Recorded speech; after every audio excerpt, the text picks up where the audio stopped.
Salut les investisseurs, dans cette vidéo, on va mettre à jour l'analyse quantitative de IBM suite à la publication de ses résultats du premier trimestre. Abonnez-vous à la chaîne si ce n'est pas déjà fait, on commence tout de suite avec le cours de l'action.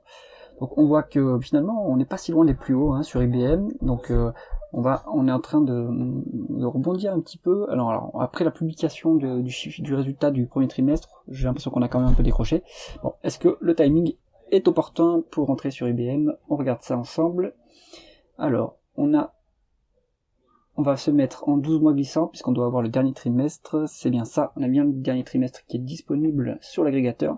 Donc on voit que IBM c'est une décroissance en médiane, donc il y a plus de croissance sur cette entreprise qui est plutôt mature. C'est un mix entre de l'IT, enfin du logiciel, mais plus beaucoup j'ai l'impression, et surtout en fait du service IT, donc des consultants. On est sur une croissance organique et externe également. On a un quart de la market cap qui est de l'acquisition ici. Donc malgré cela, malgré ces acquisitions, on est sur une croissance qui est plutôt faible.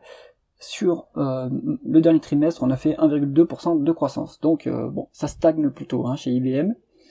On va regarder ça au niveau des marges maintenant. On a quand même réussi à monter les marges depuis le début de la période, depuis 10 ans, on a monté le taux de marge brute à 57%, donc on peut quand même monter les prix, ça c'est bien, c'est signe aussi qu'on a un bon positionnement concurrentiel. En revanche, le taux de marge d'EBITDA n'a pas suivi cette hausse du taux de marge brute, donc on a perdu de l'efficience opérationnelle, ça c'est moins bien, c'est-à-dire que ça se dégrade au niveau de la qualité des opérations, de la gestion des opérations. En taux de marge net, on va dire que globalement c'est stable, mais ça fluctue un petit peu. Il faudrait comparer par rapport au free cash flow. Ouais, la marge de free cash flow est quand même bien plus élevée, donc en fait on arrive, là c'est plutôt des impacts non cash qu'on a sur la marge nette. Il doit y avoir des dépréciations, de l'exceptionnel qui impactent le résultat net, mais les free cash flow sont quand même au rendez-vous. On va d'ailleurs comparer les free cash flow aux bénéfices nets. Sur les marges, on peut dire que c'est plutôt convenable, c'est pas exceptionnel non plus. Les free cash flow sont bien plus élevés que les bénéfices nets, 200 milliards de plus. D'où est-ce que ça vient? Est-ce qu'on a une amélioration du BFR? Oui, pour 58 milliards, donc ça aide beaucoup. Ensuite, est-ce que on a des dépenses en capital qui impactent les free cash flow? Alors on est sur une dépense en capital qui est moins élevée que les dépréciations et amortissements depuis 2020. En cumulé, donc ça veut dire qu'on n'investit plus beaucoup dans l'appareil productif, mais moi j'ai l'impression que c'est normal parce qu'il n'y a plus de croissance en réalité, donc ça sert plus à rien d'investir massivement dans dans l'outil productif, vu que le marché est saturé. On peut regarder s'il y a des other non-cash items, il y en a pour 11 milliards, donc ça aussi ça aide les free cash flow. Vous n'avez pas toute la différence en fait entre les free cash flow et les bénéfices nets avec ces éléments, donc si vous voulez en savoir plus, allez dans le tableau de flux de trésorerie. Pour valoriser IBM, il vaudra mieux, à mon avis, utiliser les free cash flow, parce que ça représente mieux ce qu'elle gagne réellement. Ensuite, on va aller regarder la rentabilité opérationnelle avec le rendement des capitaux investis. C'est en baisse depuis 10 ans quand même. Maintenant, ça s'est stabilisé après tout. Maintenant, ça fluctue un petit peu, mais on est globalement près de la médiane, à 10,8%. C'est très bien comme rentabilité. Si on compare au taux de croissance médian, on est largement au-dessus. Et c'est pour ça d'ailleurs qu'on dégage énormément de free cash flow.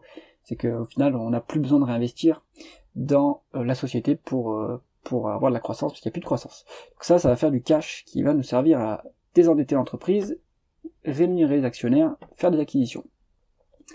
Alors, la dette nette est quand même un peu lourde sur IBM. On est à plus de 3 fois l'EBITDA en dette nette. Pour une société aussi mature, c'est étrange. À mon avis, ça vient aussi du fait qu'il ici là, vous avez une énorme montée de la dette. On est passé de 10 milliards à 42 milliards en acquisition, donc on a fait une acquisition de 30 milliards. Ça fait éclater passer la dette au plafond. Depuis, on essaye de rembourser petit à petit, mais on n'arrive plus à rembourser depuis quelques temps, parce qu'il y a encore des acquisitions qui sont effectuées. Donc j'ai l'impression que l'entreprise, elle essaye de compenser la décroissance via des acquisitions, mais ça stimule pas énormément la croissance non plus. Donc la dette reste élevée, et c'est un point de vigilance à garder en tête. On est à 3 fois et demi l'EBITDA, c'est un peu trop lourd pour moi. Sur un dossier aussi mature. Et ça correspond à peu près aussi à la même chose en termes de free cash flow. Donc attention sur la dette chez IBM. Ensuite, la rémunération d'actionnaires.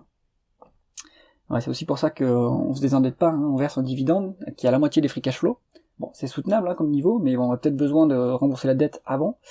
Surtout qu'on a un peu de dilution depuis 2019, et pas terrible, il vaudrait mieux verser moins de dividendes et racheter des actions pour les annuler et éviter la dilution. Donc là, le rendement actionnaire qui nous est calculé par l'agrégateur, il est à 3%. Donc ça c'est intéressant comme rendement de l'actionnaire. Maintenant ça va pas augmenter beaucoup plus puisqu'on a la moitié des free cash flow. Voilà, c'est plutôt un problème de répartition. Il vaudrait mieux racheter des actions plutôt que de verser un dividende. Et d'ailleurs, est-ce que la valorisation est intéressante pour acheter des actions? Est-ce qu'on est décoté? On n'est pas du tout décoté en fait sur IBM, alors ça c'est étrange quand même.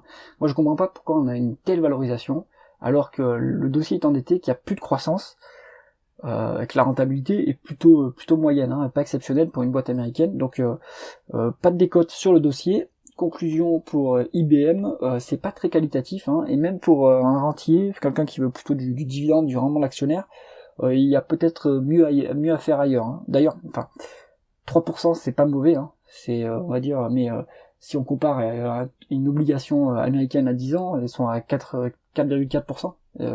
Pour une boîte qui a pas de croissance, le coût d'opportunité est important, quoi. Si vous prenez une obligation, vous êtes sûr de retrouver votre capital, vous avez moins de risques et vous avez un meilleur rendement. Et sur IBM, à mon avis, vous avez peu de chances d'avoir une appréciation du capital à ce niveau, vu que le multiple est quand même élevé par rapport à l'historique.